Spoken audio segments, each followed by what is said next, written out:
Chers amis, nous poursuivons notre méditation sur les grands principes de la Réforme.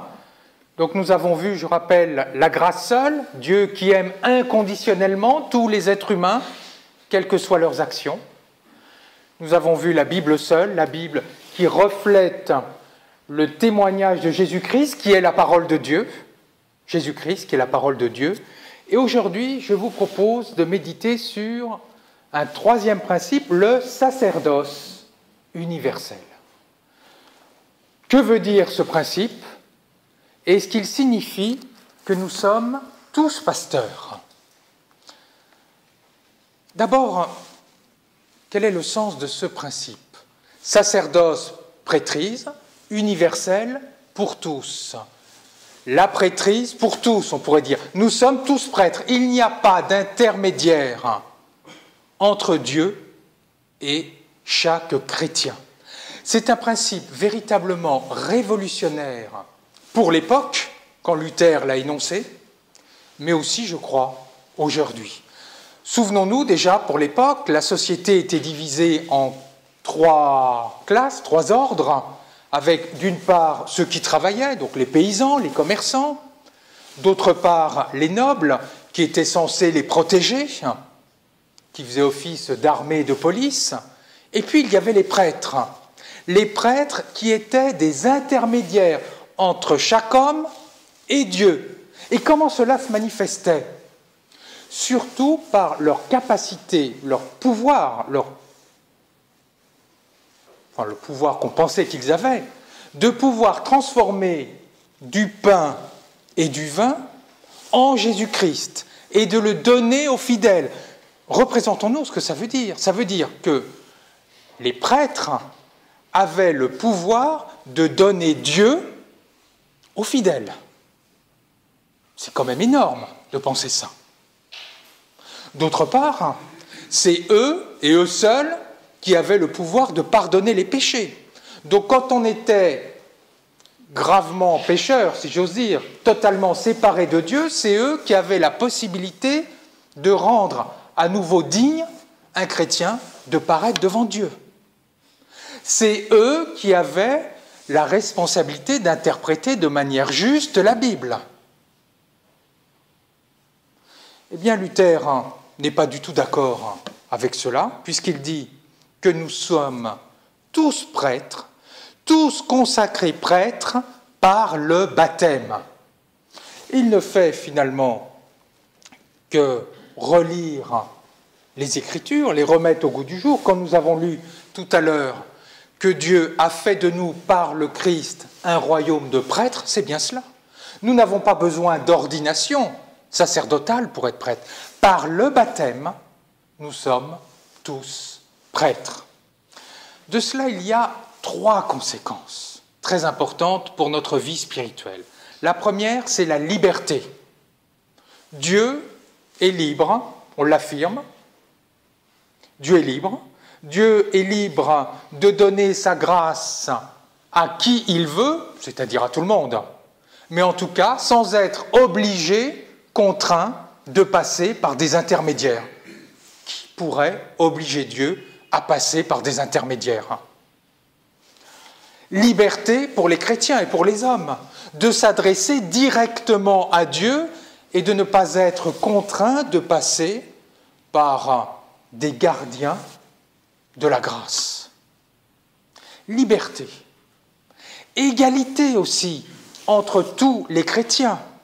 Il n'y a pas d'une part une caste de prêtres qui auraient des privilèges et qui seraient au-dessus des autres chrétiens, et puis en dessous donc les chrétiens.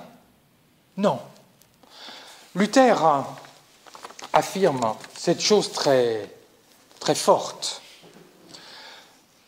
Il nous dit que tout homme, tout être humain, qui se reconnaît chrétien, soit assuré et sache que nous sommes tous également prêtres, c'est-à-dire, écoutez bien, que nous avons le pouvoir à l'égard de la parole et du sacrement.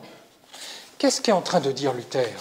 C'est que dans l'absolu, nous avons tous le pouvoir de prêcher, et de célébrer la scène et de baptiser. Ce n'est pas moi qui le dis, c'est Luther. Égalité, donc, entre tous les chrétiens.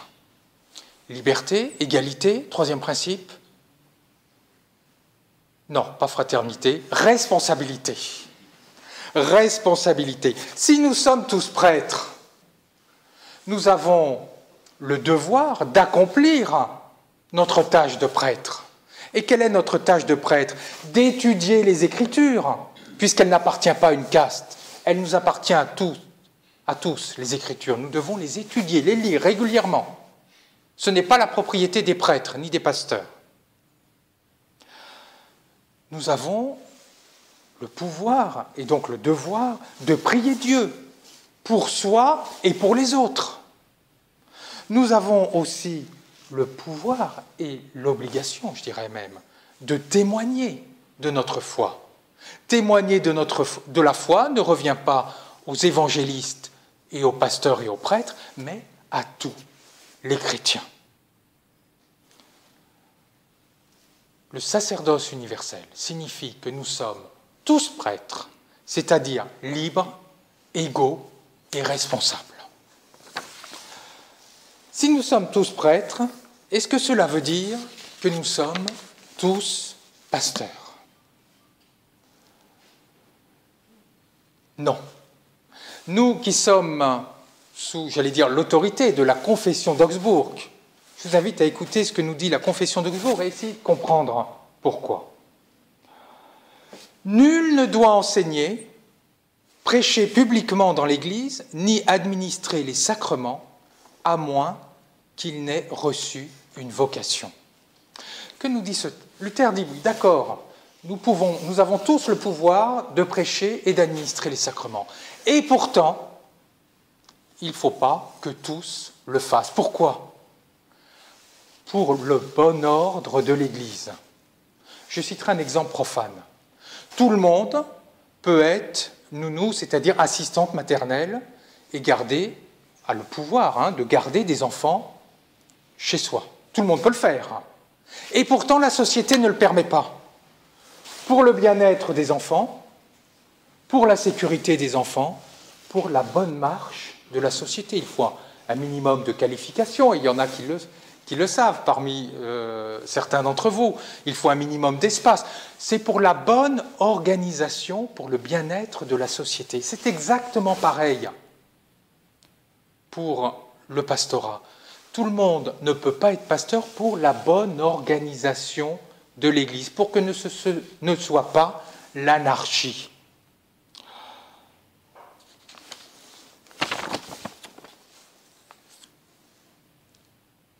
Qu'est-ce qu'un pasteur, alors? Si nous ne sommes pas tous pasteurs, je n'ai pas dit ce qu'était un pasteur. Un pasteur, ce n'est pas un lieutenant de Dieu à qui tous les fidèles devraient obéissance pour pouvoir aller à Dieu, vers Dieu. On est bien d'accord. Mais à l'inverse, le pasteur n'est pas un agent d'exécution de la paroisse ni du conseil presbytéral. Il n'est pas sous les ordres. Le pasteur travaille avec les membres de la communauté, travaille avec les membres du conseil presbytéral sous l'autorité de Jésus-Christ. Finalement, nous sommes tous sous l'autorité de Jésus-Christ. Nous travaillons ensemble au service de l'Église. Le pasteur a une double vocation, une vocation qu'il reçoit de Dieu et une vocation qu'il reçoit de l'Église, un appel qu'il reçoit de l'Église pour dire oui, nous reconnaissons que nous avons envie que tu peux travailler avec nous.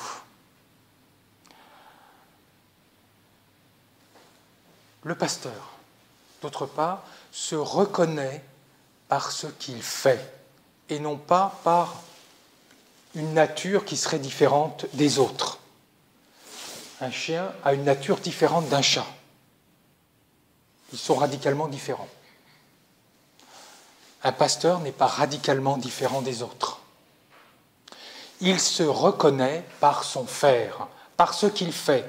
De même qu'un boulanger se reconnaît parce qu'il fabrique du pain, Un pasteur se reconnaît parce qu'il prêche, parce qu'il administre les sacrements et parce qu'il essaye de sauvegarder l'unité de la paroisse, de l'Église dans laquelle il est au service.